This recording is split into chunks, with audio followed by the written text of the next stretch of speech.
Now, the third example of contact force is normal force. Just observe the picture. Here, the book is lying on the table. Just imagine if the table disappears, what happens? We know that the book falls down due to gravitational pull.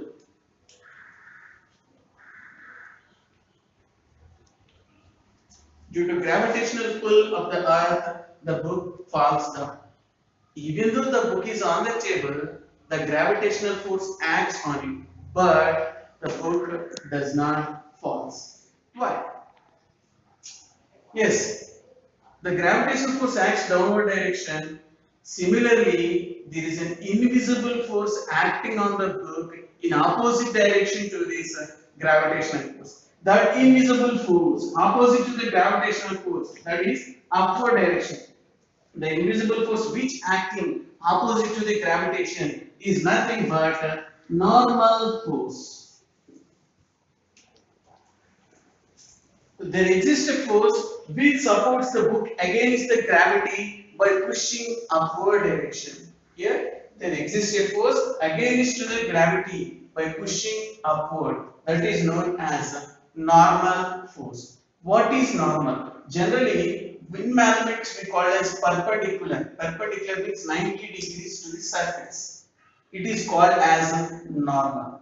Okay, the surface force which exerts on any surface in the normal direction is called as normal force. I repeat it. The force which exerts on any surface in the normal direction is called as normal force. Okay, now we are discussing about fourth example of contact force, that is tension. Okay, now once observe the diagram. Here the stone is suspended from the rigid support with the help of a string.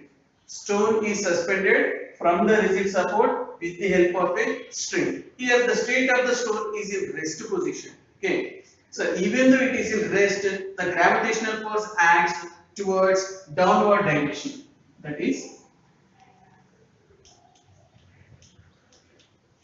we know that always the gravitational force acts on each and every object on the surface of the earth in downward direction. So here the gravitational force acts towards downward direction, then why it doesn't move towards the gravity direction? Yes, here also there exists a force, there is an invisible force acting on the stone opposite to the gravitational force. That invisible force which acts opposite to the gravitational force is nothing but tension. Here there exists a force which opposes the gravitational force by pulling upward direction is known as tension. I repeat, there exists a force which supports the stone against the gravity by pulling upward is known as tension. It is represented with T. Okay. So total 4 examples we discussed. The first one is, come on, the first one is contact force examples. The first one is muscular force, second one frictional force, third one normal force, and the fourth one tension. These are the 4 examples.